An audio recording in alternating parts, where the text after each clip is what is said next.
പ്രാർത്ഥനയിൽ മടുക്കരുത്. കാരണമുണ്ട്. ദാവീദിന് ഗോലിയാത്തിനെ കൊന്നാൽ മാത്രമേ ആ ദേശം പിടിച്ചെടുക്കാൻ പറ്റൂ. ദാനിയേലിന് സിംഹക്കുഴിക്കകത്ത് കിടന്നാലേ ദൈവമാരെന്ന് തെളിയിക്കാൻ പറ്റൂ. ശദ്രക്, മേശക്, അബേദ്നെഗോ തീക്കുണ്ടയ്ക്കകത്ത് കിടന്നാലേ ദൈവമാരെന്ന് തെളിയിക്കാൻ പറ്റൂ. അപ്പം നമ്മൾ പറയുന്ന പ്രാർത്ഥിച്ച് മടുത്ത് ഇനി അങ്ങോട്ട് പ്രാർത്ഥിക്കാൻ വയ്യ, പ്രാർത്ഥിക്കും തോറും പ്രശ്നം കൂടണമല്ലാണ്ട് അത് എന്തെന്നാദ്യം മനസ്സിലാക്കുക. ക്രൂശിൽ നീ ശ്രദ്ധിച്ച് നോക്ക്. കർത്താവേ, നീ എന്നെ കൈവിട്ടതെന്ത്? ആ വേദന മനസ്സിലാക്കുക. ഒരു നിമിഷം പിതാവാം ദൈവം ഒന്ന് മാറി, പക്ഷെ സ്വർഗത്ത് വൻ അത്ഭുതം ഒറ്റ നിമിഷം കൊണ്ട്. ഇതുപോലെ നമ്മൾ പ്രാർത്ഥിക്കുന്ന എല്ലാ വിഷയത്തിനും ദൈവം നമുക്ക് മറുപടി തരൂല. അത് വേറൊന്നും കൊണ്ടല്ല. ഇപ്പോൾ ആ മറുപടി നിൻ്റെ കയ്യിൽ കിട്ടിയ നീ വേറെ റൂട്ട് മാറിപ്പോവും. ദൈവത്തിന് അത്ഭുതം ചെയ്യാൻ പറ്റില്ല. ഹല്ലേലൂയ. ഇപ്പോൾ സ്തോത്രം, ലാസറിൻ്റെ സഹോദരിമാർ ഓടി വന്ന് പറയുന്നൊരു പദം, യേശുവേ, നീ ഇവിടെ ഉണ്ടായിരുന്നെങ്കിൽ എൻ്റെ സഹോദരന് ഇത് സംഭവിക്കില്ല. ആമേൻ. യേശു ശിഷ്യന്മാരടുത്ത് പറയണം, ഇത് ദൈവം വലിയ പ്രവൃത്തി ചെയ്യാൻ പോകുന്നു. ഇതിൽ കൂടി കേൾക്കുന്ന നിങ്ങളോട് പറയുന്ന പരിശുദ്ധാത്മാവ്, നീ പ്രാർത്ഥനയിൽ മടിപ്പുണ്ടാവരുത്, നീ പ്രാർത്ഥന നിർത്തരുത്, വിശ്വാസത്തിൽ മടിപ്പുണ്ടാവരുത്. നീ ദൈവസന്നിധിയിൽ ഇരുന്നേ പറ്റൂ. ചില തീച്ചുളയിൽ കൂടി നീ പോകുന്നതിൻ്റെ അർത്ഥം ഒന്നുണ്ട്, ദൈവമാരെന്ന് നിന്നിൽ കൂടി തെളിയിപ്പാൻ. സ്തോത്രം, ഹല്ലേലൂയ.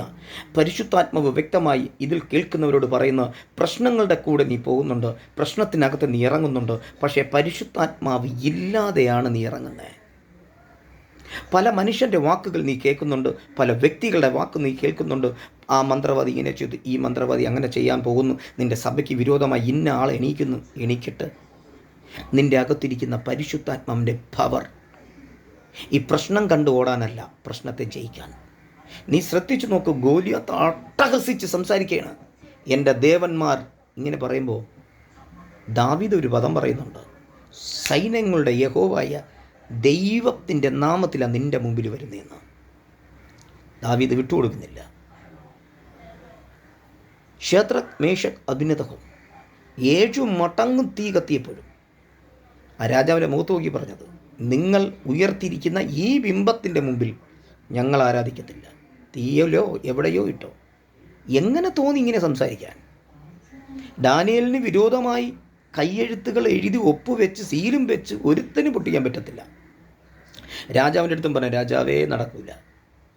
ദാനിയേൽ അതൊന്നും ഓർത്തില്ല. ദാനിയേൽ പോയി പ്രാർത്ഥിച്ച് കഴിഞ്ഞപ്പോൾ ദാനിയേൽ സിംഹക്കുകയ്ക്കകത്തായി. ദാനിയേൽ കരഞ്ഞ് സിംഹത്തിൻ്റെ വാ അടയ്ക്കാന്നൊന്നും പറഞ്ഞില്ല. നീ എവിടെ മുട്ടുമടക്കിയോ, ആരുടെ മുമ്പിൽ മുട്ടുമടക്കിയോ, അവൻ നിനക്ക് വേണ്ടി ഇറങ്ങും. സിംഹത്തിൻ്റെ വായ അടക്കി തീയുടെ ശക്തിയെ കെടുത്തും. ഗോലിയാത്തിൻ്റെ മുമ്പിലുള്ള അവൻ്റെ ദേവന്മാരുടെ പവറിനെ തമ്പുരാൻ കുറച്ചു കൊടുത്തതിൻ്റെ കാരണം, ഒരു അഭിഷിക്തൻ അവിടെ നിൽപ്പുണ്ട്. നിൻ്റെ മേൽ കിടക്കുന്ന പരിശുദ്ധാത്മാവിൻ്റെ ശക്തി നിൻ്റെ നേരെ വരുന്ന കഷ്ടതയിലും പ്രശ്നങ്ങളിലും പ്രതികൂലങ്ങളുടെ മധ്യേ ദൈവം നിന്നെ ജയിപ്പിച്ച് കാണിച്ചു തരും. ലാസർ ഉയർത്തെഴുന്നേറ്റല്ലോ, ആർക്കും തടയാൻ പറ്റിയ. അവരുടെ കാര്യങ്ങളെ ശ്രദ്ധിച്ച് പഠിച്ചു നോക്കിയ യഹൂദ ന്യായപ്രമാണം അനുസരിച്ചാണ് ഈ ലാസറിനെ അടക്കിയിരിക്കുന്നത്. ഒരുത്തനും അതിലൊന്നും ചെയ്യാൻ പറ്റില്ല. ലാസർ പുറത്തു വന്ന് ഒറ്റ വാക്കേ പറഞ്ഞുള്ളൂ. ഇതിൽ കേൾക്കുന്ന നിങ്ങളോട് പറയുന്ന 2026 കഴിയുന്നതിന് മുമ്പ് അതിനകത്ത് വെച്ച് നിൻ്റെ പ്രാർത്ഥനയ്ക്ക് ഉത്തരവും കിട്ടും. നിൻ്റെ ജീവിതത്തിൽ ഇതുവരെയും കാണാത്ത അത്ഭുതത്തിൻ്റെ അഭിഷേകത്തിൻ്റെ പവർ നിൻ്റെ കണ്ണാലെ കാണും.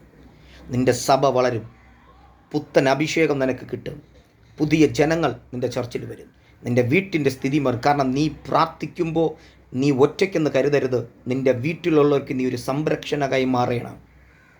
പകൽ മേഘസ്തംഭവും രാത്രി അഗ്നിത്തൂണുമായി നിൽക്കുന്ന ദൈവത്തെ ജനത്തിന് കാണാൻ പറ്റിയില്ല, പക്ഷെ മോശയ്ക്ക് കാണാൻ പറ്റി. കാരണം അവരുടെ ഉള്ളിലെല്ലാം പിറുപിറുപ്പായിരുന്നു. മോശയ്ക്ക് അതില്ല, ഉള്ളിനകത്ത് ദൈവത്തിൻ്റെ പവർ. കാരണം നമ്മളെല്ലാം കുനിഞ്ഞു നോക്കും, പ്രാർത്ഥിക്കുന്നവൻ മേലോട്ട് നോക്കും. അഗ്നിസ്തംഭവും മേഘസ്തംഭവും നിനക്ക് തുണയായി നിൽക്കുന്ന യേശുവിൻ്റെ രക്തത്തിൻ്റെ കോട്ടയിൽ മറവില്ല നമ്മൾ മറഞ്ഞിരിക്കുന്നത്. നീ മറക്കരുത്. ഇത് കേട്ട്, ഈ വാക്ക് കേട്ട് നിൻ്റെ ഹൃദയത്തിൽ ബലം വരണം. ഹല്ലേലൂയ. ചില വിഷയത്തിൽ കൂടി പോയേ പറ്റൂ. കാരണം ദൈവം ആരാണെന്ന് സാത്താൻ കണ്ടിരിക്കും നിന്നിൽ കൂടെ. നീ വിശ്വസിച്ചാൽ ദൈവത്തിൻ്റെ മഹത്വം കാണും. ദൈവം നിങ്ങളെ ധാരാളമായിട്ട് അനുഗ്രഹിക്കട്ടെ. സ്തോത്രം. ആമേൻ.